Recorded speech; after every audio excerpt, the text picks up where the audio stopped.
Hi viewers, welcome back to our channel Amin Tutorial.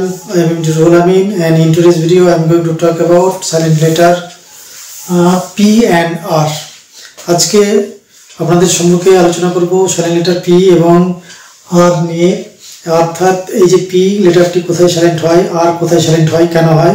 আজকের যেটা আলোচ্য বিষয় সেটা হচ্ছে P কখন সাইলেন্ট হয় এবং R কখন সাইলেন্ট হয় এবং কেন হয়।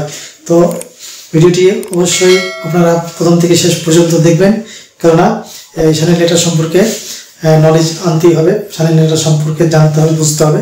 কেননা রিডিং পড়তে গেলে, অ্যাকচুয়ালি রিডিং ক্লিয়ারলি বুঝতে গেলে, পড়তে গেলে তাহলে আমাদেরকে এই সাইলেন্ট লেটার শিখতেই হবে।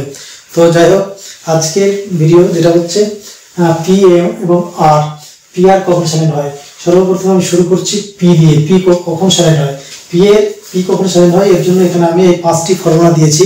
অর্থাৎ পি এর পর যদি এস থাকে, পি এর পর যদি এন থাকে, পি এর পর যদি টি থাকে, পি এর পর যদি এইচ থাকে, পি এর পর যদি বি থাকে, অর্থাৎ PS, PN, PT, PH, PB, তাহলে পি এর পর যদি এই লেটারগুলো থাকে তাহলে সেই সব ক্ষেত্রে কিন্তু আমরা পি কে সাইলেন্ট ধরবো।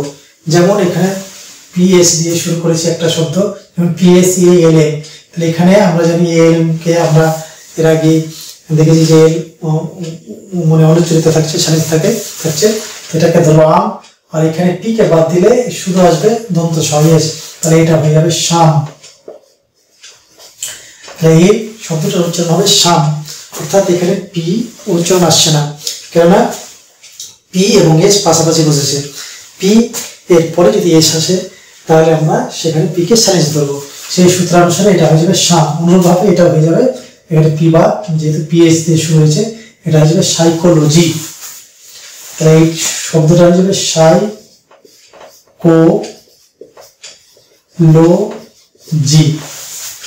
এই ক্ষেত্রে আমরা দেখতে পাচ্ছি পি সাইলেন্ট, অর্থাৎ আমরা যেখানে দেখতে পাবো শব্দের শুরুতে যদি পিএস থাকে তাহলে সেক্ষেত্রে আমরা পি এর উচ্চারণ করবো না শব্দের শুরুতে। কিন্তু এবার দেখতে পাবো এখানে পি এর পর যদি এন থাকে তাহলে, এবং মানে শব্দ শুরুতে যদি এটা থাকে পিএন, তাহলে সেখানে কিন্তু পি হয়ে যাবে সাইলেন্ট, অর্থাৎ পরবর্তী লেটার এন দিয়ে আমাকে উচ্চারণ করতে হবে। এটা হচ্ছে নিউমোনিয়া, এটা হচ্ছে নিউমোনিয়া।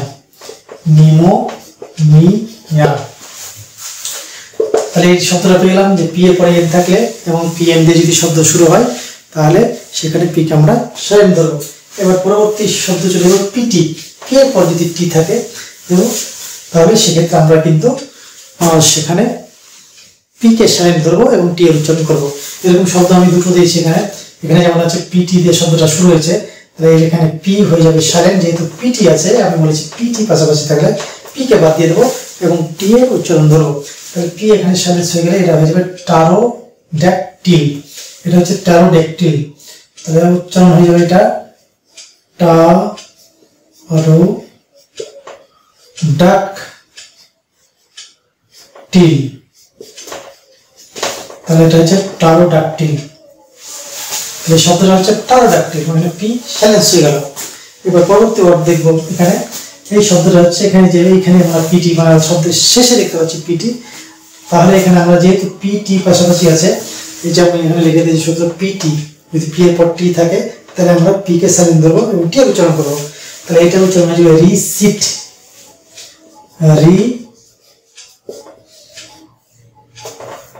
রিসিট। এটাকে যদি রিসিপ্ট উচ্চারণ করে, আমরা এতদিন কিন্তু এটাকে রিসিপ্ট বলে আসছিলাম, অনেকে আমরা ভুল করে এটা উচ্চারণ করি রিসিপ্ট। রিসিপ্ট না, মানে প এ উচ্চারণ আনতে হবে না, প কে বাদ দিয়ে দিতে হবে। প বাদ দিয়ে যদি উচ্চারণ করি তবে আমার এটা শুদ্ধ উচ্চারণ হবে এই শব্দটা, অর্থাৎ এটার উচ্চারণ হবে রিসিপ্ট। আমি এখানে বাংলায় লিখে দিচ্ছি, আপনারাও বাংলায় লিখে নিয়ে বারবার প্র্যাকটিস করবেন। তাহলে হচ্ছে টারোড্যাকটিল আর রিসিপ্ট। আমরা কি পেয়ে গেলাম, পি এর পর টি থাকলে তাহলে এখানে পি কিন্তু সাইলেন্স হয়ে যাচ্ছে। এবার চলে যাবো পিএইচ। পিএইচ যদি এই শব্দ বর্ণ দুটি একদম একসঙ্গে থাকে, তা টুগেদার অবস্থায় থাকে, তাহলে সেখানে কিন্তু দুটো মিলে কিন্তু ধরবো ফ, অর্থাৎ এখানে কিন্তু প আসবে না, অর্থাৎ পি মানে পরিবর্তন হয়ে নতুন একটা মানে প্রোনাউন্সিয়েশন চলে আসবে। অর্থাৎ এখানে দেখতে পাচ্ছি তাহলে যে পি এর উচ্চারণ আসছে না, তাহলে এটা হচ্ছে পিএইচ দুটো মিলা হচ্ছে ফ। তাহলে এখানে আমরা দেখতে পাচ্ছি ফটো, ফটো, এটা হচ্ছে প্যারাগ্রাফ। প্যারাগ্রাফ এই যে এখানে কিন্তু পিএইচ আছে, এটা পি উচ্চারণ হচ্ছে কারণ এরপরে এইচ নেই বা টি নেই বা এন নেই, কিন্তু এখানে দেখতে পাচ্ছি পিএইচ আছে। তো পিএইচ যদি থাকে তাহলে আমি দুটো মিলে ধরবো ফ, তাহলে এটা হচ্ছে প্যারাগ্রাফ। প্যারাগ্রাফ প্যারাগ্রাফ লিখলাম। এখানে পেয়ে যাবো আমরা কি পিএইচ এর দুটো মিলে ধরবো ফ, ফ, এটা হয়ে গেল ফোন। লাস্টে যে বাচ্চাটি আমরা জানি শব্দ শেষে ই থাকে, সাইলেন্ট হয়ে যায়। তো এই মানে নিয়ে আলোচনা করেছি আমি, আপনারা এই ভিডিওটা দেখে নেবেন যে কেন এখানে সাইলেন্ট হয়েছে। তারপরে চলে যাবো, এটা হচ্ছে ইলেফ্যান্ট। এই যে এখানে পিএইচ দেখতে পাচ্ছি, তাহলে পিএইচ হয়ে যাবে ফ, তাহলে হচ্ছে ইলেফ্যান্ট। ইলেফ্যান্ট, তাহলে শব্দটা হয়ে গেল ইলেফ্যান্ট। তাহলে ডিয়ার স্টুডেন্টস, আপনারা দেখতে পাচ্ছেন যে পিএইচ যদি একত্রে থাকে তাহলে দুটো মিলে আমরা কি সেখানে উচ্চারণ করতে হচ্ছে ফ, অর্থাৎ প সাইলেন্ট হয়ে যাচ্ছে, প বাদ দিয়ে বাদ হয়ে যাচ্ছে এবং দুটো মিলে একটা নতুন একটা প্রনাউন্সিয়েশন হয়ে চলে আসছে। তাহলে এখানে আমাকে এটাকে সাইলেন্স হিসেবেই ধরতে হবে। তাহলে হয়ে গেল। এবারে চলে যাব পিবি। পিবি যদি পাশাপাশি থাকে তাহলে ওখানে আমরা পি কে সাইলেন্ট ধরবো। পিবি, পি এর পরে যদি বি থাকে তাহলে আমরা পি কে সাইলেন্ট ধরবো, পি কে বাদ দিয়ে উচ্চারণ করবো। তাহলে এটা হচ্ছে কাবোর্ড। এটা যদি আমি পি কে বাদ দিয়ে দিই, পিবি পাশাপাশি আছে, পি এবং বি এই দুটো পাশাপাশি আছে, তাহলে আমি যদি পি কে বাদ দিয়ে দিই তাহলে এটা উচ্চারণ হয়ে যাবে কাবোর্ড। কাপবোর্ড। আমরা যদি কাপ বোর্ড বলি, কাপ বোর্ড, তাহলে কিন্তু রং প্রনাউন্সিয়েশন হয়ে যাবে, ভুল উচ্চারণ হয়ে যাবে। এটা শুদ্ধ উচ্চারণ হচ্ছে কাপবোর্ড। ডিয়ার স্টুডেন্টস, আপনারা এটাকে লিখে নেবেন এবং ভালো প্র্যাকটিস করবেন, তাহলে উচ্চারণটা ঠিক হয়ে যাবে কাপবোর্ড। এটা উচ্চারণ হচ্ছে কাপবোর্ড, নট কাপ বোর্ড। তারপরে দেখো এখানে দেখছি পিবি, এখানেও কিন্তু পিবি পাশাপাশি আছে, অর্থাৎ এখানে পি কিন্তু সাইলেন্ট হয়ে যাবে। পি কে বাদ দিয়ে উচ্চারণ যদি করি তাহলে শব্দটা হয়ে যাবে। তাহলে এটা হয়ে যাবে রাস বেরি, রাস বেরি। আর রাস্প বেরি না, মানে পকে টানতে হবে না, প বাদ হয়ে যাবে, তাহলে এটা হয়ে যাবে রাস বেরি, রাস বেরি। তাহলে ডিয়ার স্টুডেন্টস, আপনারা দেখতে পাচ্ছেন যে পি এর পর এস, পি এর পর যদি এন, পি এর পর যদি টি, তারপর যদি এইচ, পি এর পর যদি বি, এগুলো যদি পাই তাহলে আমরা সেক্ষেত্রে পি কে সাইলেন্ট করে দেবো, অর্থাৎ পি কে বাদ দিয়ে উচ্চারণ করব, অর্থাৎ এই সব ক্ষেত্রে কিন্তু পি সাইলেন্ট হচ্ছে। তাহলে আশা করি পি কখন কোথায় সাইলেন্ট হলে আপনারা বুঝতে পারলেন। এগুলোকে আপনারা লিখে নেবেন খাতায় এবং এই শব্দগুলোকে লিখে নেবেন। আমি বাংলাতে লিখে দিয়েছি, আপনারা শব্দগুলোকে লিখে, এই যে বাংলা বুঝতে না পারলে এই যে আমি বাংলাতে লিখে দিয়েছি, আপনারা খাতায় লিখে নেবেন এবং বারবার প্র্যাকটিস করতে থাকবেন। তাহলে আশা করি পি সাইলেন্ট নিয়ে আর মানে সমস্যা থাকবে না। যাই হোক, এবারে চলে যাবো আমি পরবর্তী লেটার আর। আর কোথায় সাইলেন্ট হয় এটা আপনাকে দেখতে হবে। ডিয়ার স্টুডেন্টস, এবারে শিখে নেব যে আর কোথায় সাইলেন্ট হয়। আর অ্যাকচুয়ালি সাইলেন্স হয় ব্রিটিশ ইংলিশের ক্ষেত্রে। যদি দেখতে পাই যে শব্দের শেষে আর আছে এবং তার আগে ভয়েল আছে, তাহলে আর কিন্তু উচ্চারণ করে না। ব্রিটিশ ইংলিশের ক্ষেত্রে আর কিন্তু মানে সাইলেন্ট থাকে। যেমন এটা হচ্ছে পু, এটা আর কে বাদ দিলে উচ্চারণ আসবে পু, কিন্তু আমেরিকান ইংলিশের ক্ষেত্রে এটা পুরো উচ্চারণ হয়, এটা হচ্ছে পুর। অনুরূপভাবে এটা এখানেও আর কিন্তু সাইলেন্ট থাকবে ব্রিটিশ ইংলিশের ক্ষেত্রে, এখানে উচ্চারণ হয়ে যাবে ফক, ফক। ব্রিটিশ ইংলিশে কি হচ্ছে, আর কিন্তু সাইলেন্ট হয়ে যাচ্ছে। যদি আর এর আগে যদি ভয়েল থাকে, হ্যাঁ, তাহলে কিন্তু আর সাইলেন্ট হয়ে যাচ্ছে, এটা হচ্ছে ফক। কিন্তু আমেরিকান ইংলিশের ক্ষেত্রে এটা হয়ে যাবে ফক, মানে আর কে উচ্চারণ করতে হবে। তাহলে আমরা যদি ভিজিটে যাই, আপনার ওই আমেরিকা যাই, তাহলে আমাকে আর উচ্চারণ করে শব্দ উচ্চারণ করতে হবে। কিন্তু যদি আমরা ইংল্যান্ড যাই তাহলে কিন্তু আমাদেরকে আর বাদ দিয়ে উচ্চারণ করতে হবে। তাহলে এটা হচ্ছে ফক। অনুরূপভাবে এটা হবে স্টার, স্টার। ইংলিশ মানে ব্রিটিশ ইংলিশ হবে স্টার আর আমেরিকান ইংলিশ হয়ে যাবে স্টার, স্টার। অনুরূপভাবে এটা হয়ে যাবে বাটা, বাটা, নট বাটার।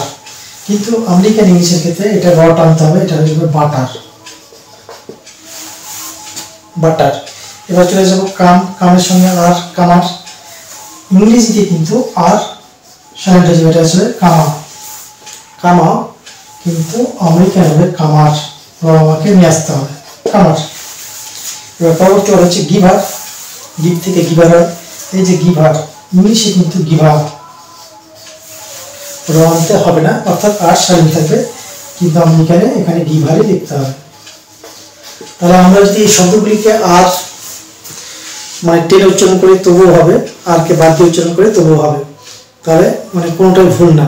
আমি স্টারকে স্টার বললাম, তাহলে ভুল হবে না। তাহলে জানতে হবে এটা হচ্ছে ব্রিটিশ ইংলিশ রুলসের ক্ষেত্রে আর কিন্তু বাদ হয়ে যায়, আর উচ্চারণ আসে না, কিন্তু আমেরিকান ইংলিশের ক্ষেত্রে ওটাকে আনতে হবে। তো কেউ যদি স্টারকে স্টার বলে সেটাও ঠিক, স্টার ঠিক, স্টার ঠিক, ফক ঠিক, ফকও ঠিক। তো যাই হোক, যেহেতু আমি সাইলেন্ট লেটার নিয়ে আলোচনা করছি, সেহেতু আমাদেরকে আজকে এই ব্রিটিশ রুলস এটাকে ফলো করতে হবে। ব্রিটিশ ইংলিশ রুলের ক্ষেত্রে এই আর কিন্তু এগুলো কিন্তু সাইলেন্ট হয়ে যাচ্ছে। যাই হোক, এখান থেকে আশা করি আপনারা আর কোথায় সাইলেন্ট হয়, আর এর নির্দিষ্ট কোনো মানে কোনো ই নেই, রুলস নেই। তো নির্দিষ্ট রুল হচ্ছে যে ব্রিটিশ ইংলিশের ক্ষেত্রে আর কে আমরা সাইলেন্ট ধরবো যদি আর এর আগে ভাইল থাকে, আর যদি আমেরিকান রুলসে যায় তাহলে কিন্তু আর কে আপনাকে উচ্চারণ করতে হবে। তো যাই হোক, এটাই হচ্ছে আর এর সাইলেন্ট হওয়ার একটা নিয়ম। তো আজকে আশা করি আপনারা বুঝতে পেরেছেন যে পি কোথায় সাইলেন্ট হয় এবং আর কোথায় সাইলেন্ট হয়, আশা করি বুঝতে পেরেছেন। যারা বুঝতে হয়তো পারেন না, একবার দেখলে নাও বুঝতে পারেন, তো আপনারা বারবার ওটাকে মানে রিভিউ করে দেখবেন। আর আশা করি ভিডিওটি ভালো লেগেছে। যদি আপনাদের ভালো লেগে থাকে তাহলে ভিডিওটিকে আপনারা লাইক করবেন, শেয়ার করবেন, হ্যাঁ, আপনার বন্ধুদেরকে পড়ার মানে জানার সুযোগ দিবেন, এবং কমেন্ট করবেন যদি কোনো রকমের ভুল থাকে বা যদি আরও কোনো এক্সট্রা কোনো থাকে তো আপনারা সাজেশন দিবেন, তাহলে আমরা নিজেকে ধন্য মনে করবো। আর এখনও যারা আমার চ্যানেলকে সাবস্ক্রাইব করেননি তারা আমার চ্যানেলকে সাবস্ক্রাইব করবেন এবং বেল আইকনে ক্লিক করে অল নোটিফিকেশন অন করে দেবেন, যাতে পরবর্তী ভিডিও আপনার কাছে সঙ্গে সঙ্গে পৌঁছে যায়। তো যাই হোক, এখান থেকে সকলের সুস্বাস্থ্য কামনা করে পরবর্তী ভিডিও পর্যন্ত আপনাদের অপেক্ষা করার আমন্ত্রণ রইল। এই বলে ভিডিওটি শেষ করছি। ধন্যবাদ।